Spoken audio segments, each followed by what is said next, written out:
Assalamualaikum warahmatullahi wabarakatuh. Waalaikumsalam. Kembali lagi ke channel Miss You. Kang Bro Fuad, Siap. mau tanya ini, Ya. gimana sih sosok kepemimpinan atau figur Gus Muhaimin sebagai pemimpin kelak ke depannya gitu? Ya. Menurut Kang Bro Fuad tuh seperti apa sih melihat figur Gus Muhaimin ini? Oke. Terima kasih, Kang. Tentu cerita Gus Muhaimin Iskandar itu cerita yang sangat menarik karena beliau itu adalah inspirasi atau inspirator anak-anak muda. Kenapa saya katakan seperti itu? Karena beliau pada saat mudanya pun umur 30 sudah menjadi pejabat negara, sudah menjadi wakil ketua DPR RI, ya. Itu umur 30-an. Belum sebelumnya beliau sebagai aktivis, ya, mahasiswa, kemudian aktivis sosial, kemudian juga sebagai intelektual. Jadi pada saat anak-anak mahasiswa itu pada belajar sebagaimana mestinya, beliau itu tetap belajar, namun juga menjadi salah satu penggerak, ya, apakah itu penggerak dalam konteks sosial maupun penggerak dalam konteks politik. Ya, beliau sangat luar biasa kalau persoalan masalah figur beliau itu. Nah, kemudian setelah umur 30 tahun, beliau itu aktif sampai hari ini di persoalan kebangsaan. Juga dalam persoalan kenegaraan, aktif beliau, ya. Sehingga tidak ada celah orang mengatakan bahwa beliau tidak punya kemampuan. Beliau punya kemampuan yang sangat luar biasa di dalam mengagregasi seluruh aktor-aktor, ya, khususnya anak-anak muda NU yang kemudian bergerak untuk bisa membangun atau memposisikan agar mendapatkan peran di negara kita yang tercinta ini itu. Jadi seperti itu, ya. Jadi tidak ada alasan untuk mengatakan bahwa Gus Muhaimin Iskandar itu adalah figur-figur yang dikatakan oleh masyarakat beberapa kelompok, ya, katanya itu tidak apalah, ya, seperti itu. Seperti itu kira-kira, Kang Junaid. Ya. Sangat memotivasi nih, Kang, untuk Ya. khususnya anak muda kaum milenial yang kita melihat dari penjelasan kamu Bro Fuad bahwa Ya. umur yang sangat muda, bisa dikatakan 30 tahun, bisa menjadi wakil ketua DPR. Ini sangat memotivasi bagi kita untuk bisa terus berkembang maju ke depannya. Saya terlintas di benak pikiran, bisa nggak akan menjelaskan perjalanan apa sih yang membuat beliau itu meningkat ke atas gitu, naik step by step berprosesnya agar kita bisa belajar dan semangat mengikuti jejak beliau sebagai pemimpin ke depannya gitu, Pak. Bisa nggak menjelaskan perjalanan beliau dari mahasiswanya sampai jadi wakil ketua DPR, sampai sekarang jadi tetap wakil DPR, dan untuk menjadi sosok pemimpin yang tepat lah Gus Muhaimin itu. Ya. Yang jelas beliau itu adalah sosok yang kemudian dalam melakukan aktivitas atau gerakan itu punya keyakinan, ya, punya keyakinan, apalagi dalam konteks politik. Jadi kalau kita lihat dari sisi konteks keyakinan dalam konteks politik, itu beliau itu selalu mengacu kepada simbol atau gerakan-gerakan spiritualnya Nahdlatul Ulama. Perlu kita ketahui bahwa Nahdlatul Ulama itu punya peran yang sangat luar biasa di Republik ini. Contohnya apa? Contohnya ketika pergolakan sebelum merdeka pun NU itu sudah terus melakukan perjuangan. Jadi hari ini ketika beliau menagih saham-saham negara yang dimiliki oleh NU, itulah yang kemudian menjadi spirit keyakinan. Kita tahu, ya, bahwa Nahdlatul Ulama adalah sebuah organisasi masyarakat yang tidak pernah absen di dalam membangun negara Republik Indonesia yang kita cintai ini.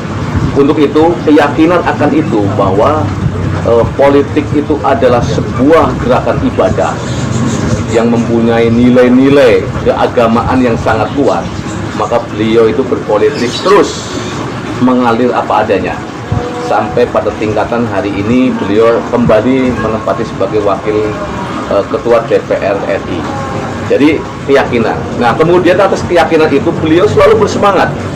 Beliau selalu menyemangati anak-anak muda NU agar terus bagaimana peran-peran kita anak-anak muda NU ya itu untuk bisa terus menjadi bagian dari solusi-solusi bangsa.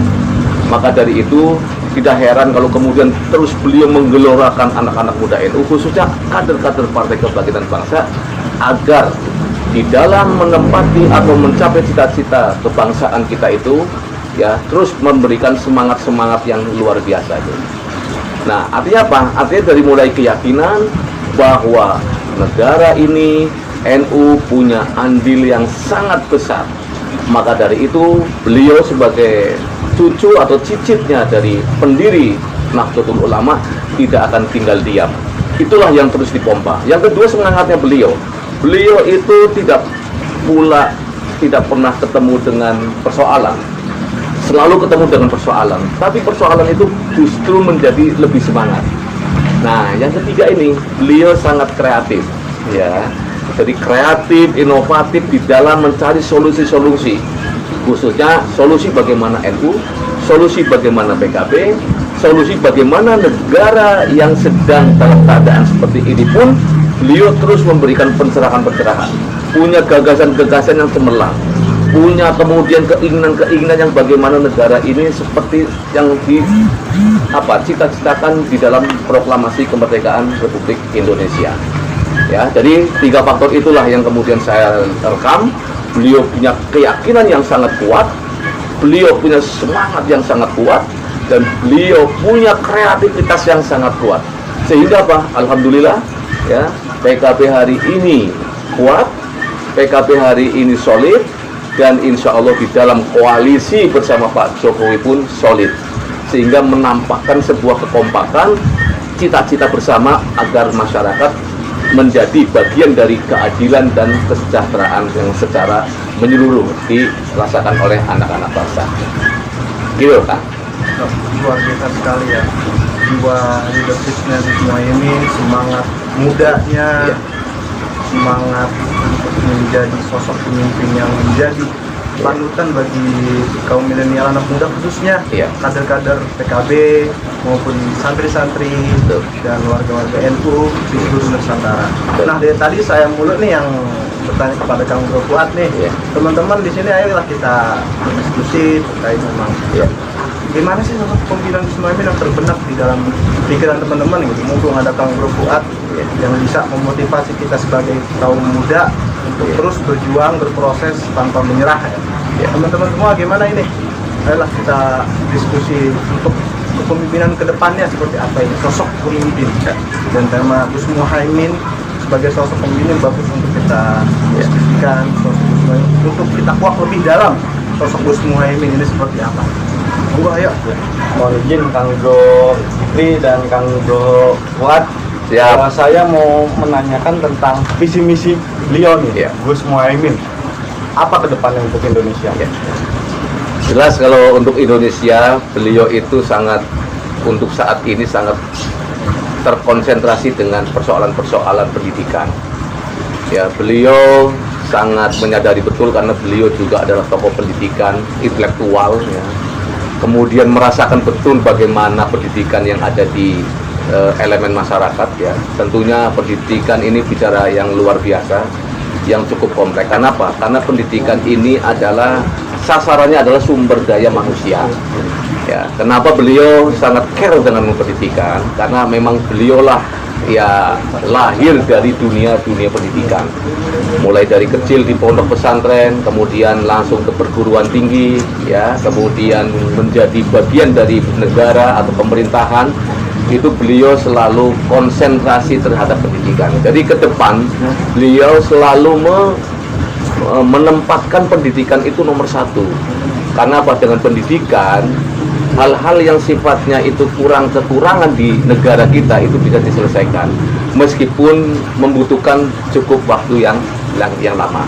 Tapi yakin betul beliau bahwa dengan pendidikanlah ya negara bangsa ini akan terus melalui pendidikan bergeser, ya, melalui pendidikan kemudian akan merubah, ya, baik pola pikir, tingkah laku, kemudian cita-cita yang akan canangkan bersama oleh seluruh bangsa kita. Ya, yang kedua, beliau sangat concern bahwa negara kita itu negara memang agraris, ya. Maka dari itu beliau sangat konsentrasi terhadap apa yang menjadi cikal bakal yang namanya pertanian. NU dari dulu juga sangat konsentrasi terhadap pertanian, ya. Maka Mbah Hashim juga pernah mendeklarasikan bahwa siapa yang bisa menghidupkan bangsa ini, ya adalah pertanian. Kenapa demikian? Karena dari sekian luas tanah atau komposisi penduduk Indonesia itu adalah pertanian, ya. Dan yang ketiga itu adalah UMKM, usaha mikro kecil menengah. Ini yang kemudian hampir mayoritas dimiliki oleh anak-anak bangsa kita. Dengan UMKM, karena apa? Karena UMKM itu terus melakukan kemandirian, kemudian terus melakukan independensi agar pemerintah itu tidak campur tangan. Untuk itu pemerintah saat ini harus terus melakukan pendidikan, mengarahkan, bahkan membela.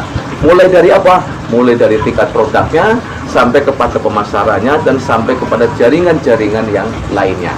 Nah, itu termasuk itu adalah marketingnya. Nah, ini yang kemudian menjadi sangat konsentrasi, ya, cita-cita beliau agar nanti ke depan, ya, mungkin yang selama ini sudah dibangun oleh Pak Jokowi, nah sekarang ke depannya itu beliau akan terus melakukan penggalangan di mana porsi-porsi pendidikan itu akan lebih baik, akan lebih optimal, ya, akan lebih maksimal lagi supaya output dari pendidikan itu melahirkan manusia-manusia yang sehat lahir dan batin. Ya. Makin semangat kita untuk dukung penuh Gus Muhaimin. Siap.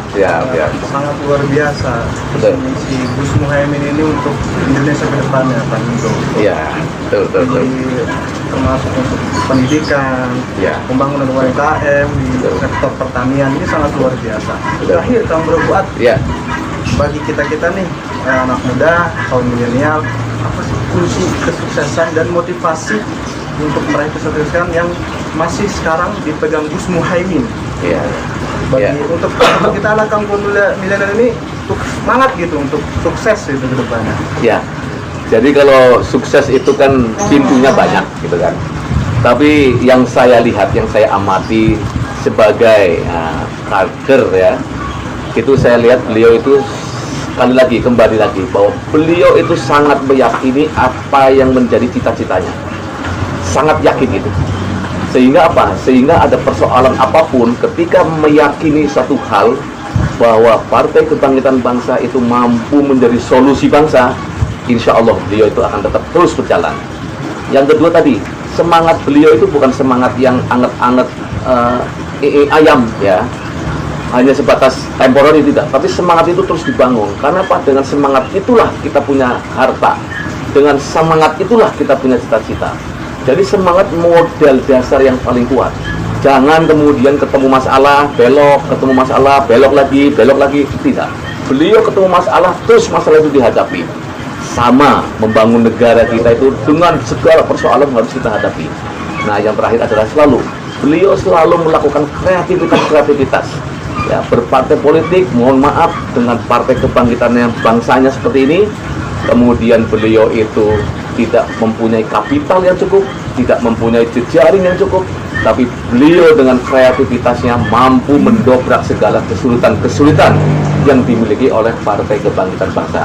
Insya Allah dengan 3 elemen tadi itu, yakin, semangat, dan kreatif atau inovatif, insya Allah segala cita-cita kita akan bisa tercapai seperti Gus Muhaimin Iskandar.